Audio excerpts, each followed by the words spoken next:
Assalomu alaykum, hurmatli kanalimiz kuzatuvchilari.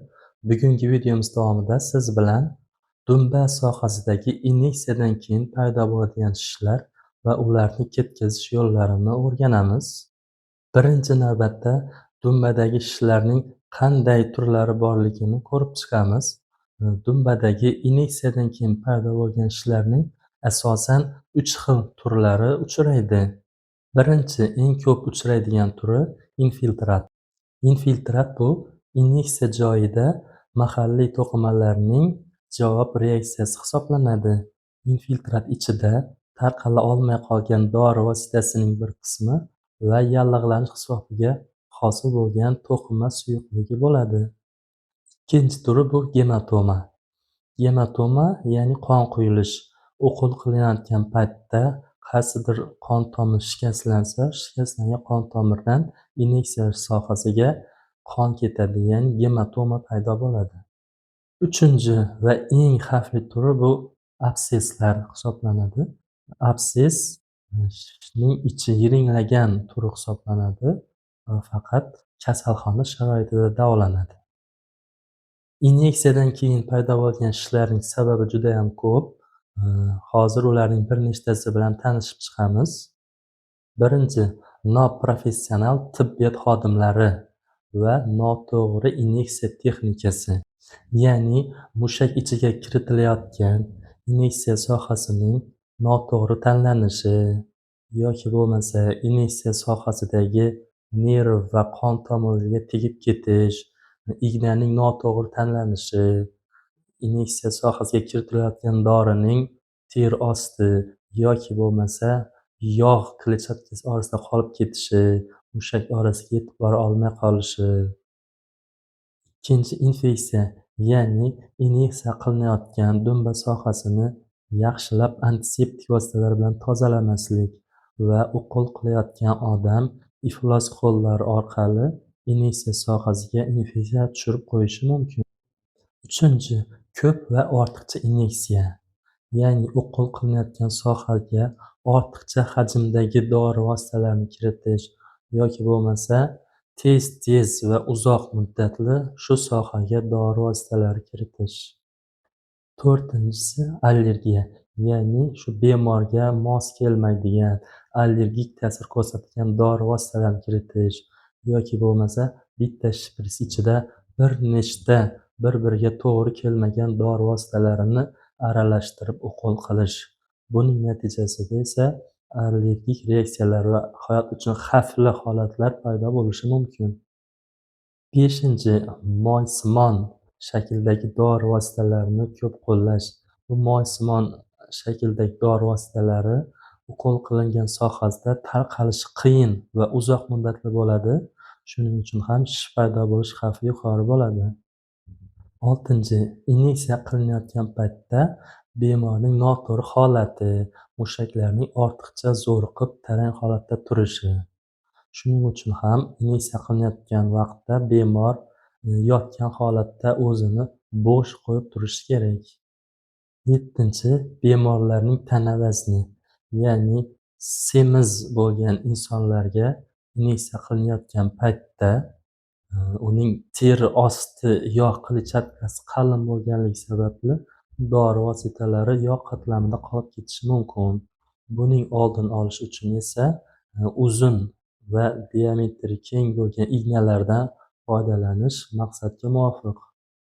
Sakkizinchi, bemordagi ikkilanish kasalliklar. Misol uchun, qandli diabet yoki bo'lmasa insult hisobiga uzoq muddat to'shakda yotib qolgan bemorlarga iloji boricha quyruq sohasiga inyeksiya qilmagan ma'qul. Ularga ko'proq vena ichiga turidan foydalanish maqsadga muvofiq bo'ladi. Dumba sohasidagi inyeksiyadan qolgan shishlar ko'pincha sog'lom odamlarda bir hafta ichida o'tib ketishi kerak. Agar shu muddat ichida o'tib ketmasa, ular ichki sohasi yiringlab absesslarga olib kelishi mumkin. Bu esa hayot uchun xavfli jarayon hisoblanadi. Dumbadagi shish, infiltrat qanchalik yangi bo'lsa, uni davolash va ketkazish shunchalik oson bo'ladi. Yangi infiltrat deb ukol qilingan zahoti yoki 14 kungacha bo'lgan Shish va infiltratlarga yangi shishlar deyiladi. Eski shishlar deb esa 1-2 oy va undan uzoqqa cho'zilib ketgan shishlarga eski shishlar deyiladi. Eski shishlarni orqaga qaytishi judayam qiyin yoki bo'lmasa umuman qaytmasligi ham mumkin. Sababi eski shishlar qattiqlashib, chandiq to'qimaga aylanib ketgan bo'ladi. Agar shishlar yengil infiltrat ko'rinishida bo'lsa, ularni uy sharoitida yo'qotishimiz mumkin. Agar shishlar absess ko'rinishida yiringli jarayon avj olgan bo'lsa, ularni albatta kasalxona sharoitida yiringli jarohatlar xirurgiya nazorati ostida davolanishi kerak. Hozir siz bilan yengil infiltrat shaklidagi shishlarni uy sharoitida yo'qotishning bir qancha usullarini ko'rib chiqamiz. Birinchi, eng ko'p tarqalgan usullardan biri bu yodli setka usuli. Bu usul yodga allergiyasi bor bo'lgan odamlar, chaqaloqlar va 1 yoshgacha bo'lgan bolalarda qo'llash mumkin emas. 1 yoshdan 5 yoshgacha bo'lgan bolalarda ehtiyotkorlik bilan qo'llaniladi. Yodli setka usuli quyidagicha amalga oshiriladi. Dumba sohasidagi shishni taxminan mana shunday qilib belgilab qo'yamiz.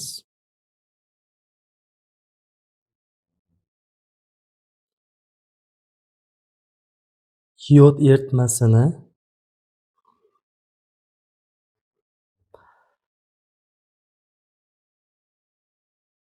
cho'pga o'ralgan paxta yordamida ho'llab olamiz va dumba sohasidagi shish ustiga setka ko'rinishida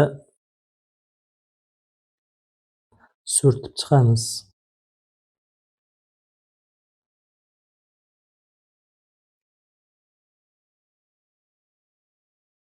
Bu muolajani kuniga 1 mahal, 2 mahal qo'llaniladi. Qo'llash muddati hafta 10 kun shish so'rilib ketguncha qo'llaniladi. 5 daqiqadan keyin yodov setka o'zi qurib qoladi. Ustidan salfetka qo'yishimiz shart emas. Ikkinchi, shish sohasiga magneziya, ya'ni magniy sulfat eritmasini qo'yish. Bu quyidagicha amalga oshiriladi. Birinchi bo'lib bint yoki salfetkani magneziy eritmasi bilan ho'llab olamiz.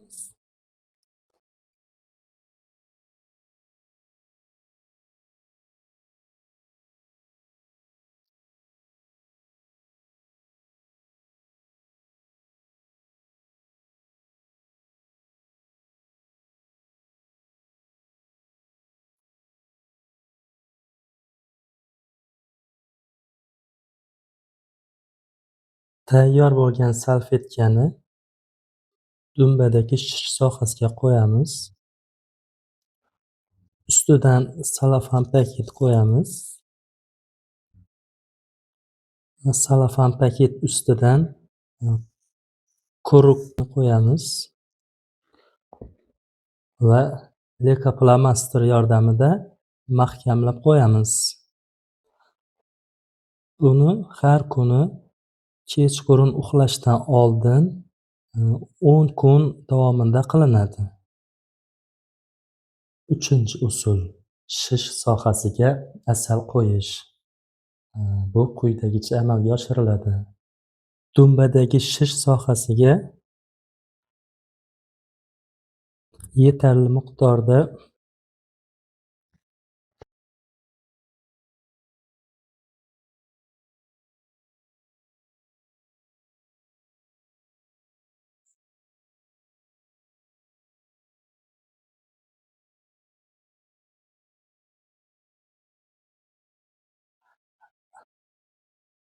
asalni o'rtacha qalinlikda surtamiz.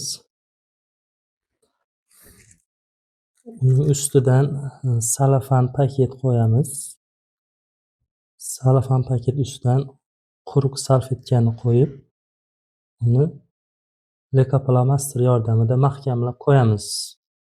Bu muolajani 10 kun davomida Shishlar orqaga qaytib ketgunicha har kun kechasi uxlashdan oldin qo'llaniladi. Ertalab uyg'ongach, shish sohasini issiq suvda ho'llangan salfetka yordamida artib tozalab olinadi. 4. Shish sohasiga karam bargini qo'yish. Bu quyidagicha amalga oshiriladi. Birinchi bo'lib, karam bargini 3 daqiqa davomida qaynagan suvda bo'shatib olamiz.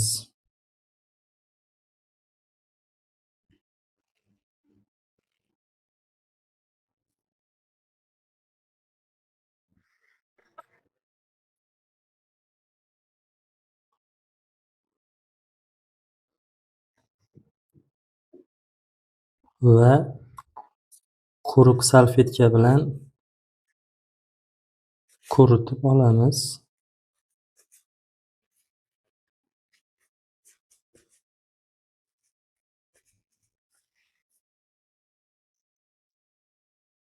Karam bargini dumbadagi shish sohasiga qo'yamiz. Ustidan salafan paketni qo'yamiz.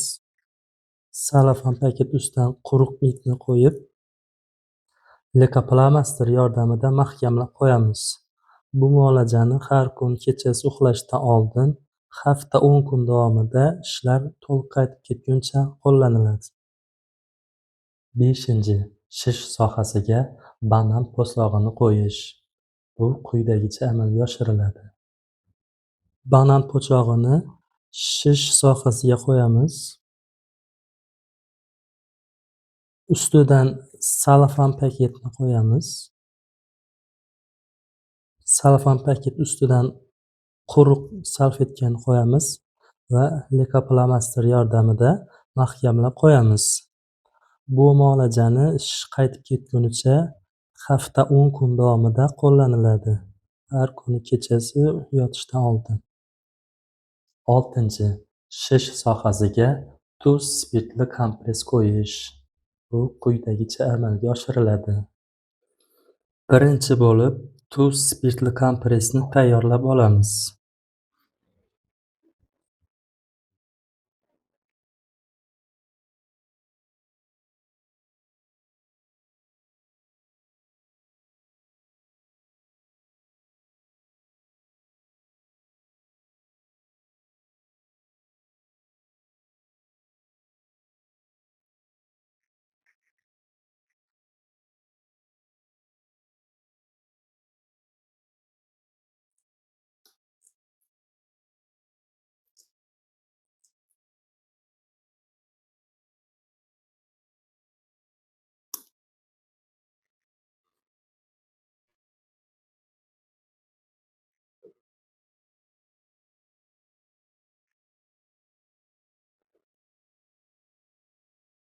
Tayyor bo'lgan tuz spirtli salfetkamizni shish sohasiga qo'yamiz. Ustidan salafan paketni qo'yamiz. Salafan paket ustidan quruq salfetkani qo'yib, keyin uni lekoplastır yordamida mahkamlab qo'yamiz. Bu muolajani har kun kechasi uxlashdan oldin 7-10 kun davomida shish qaytib ketguncha qo'yiladi. 7. Fizioterapiya. Fizioterapiya dumbadagi shishlarni ketkazishda eng samarali usullardan biri hisoblanadi. Ayniqsa eski shishlarga ham juda katta yordam beradi. Eng ko'p foydalaniladigan fizioterapiya apparatlari quyidagilar: UVC, elektroforez, UZT, lazer, diatermiya, fototerapiya.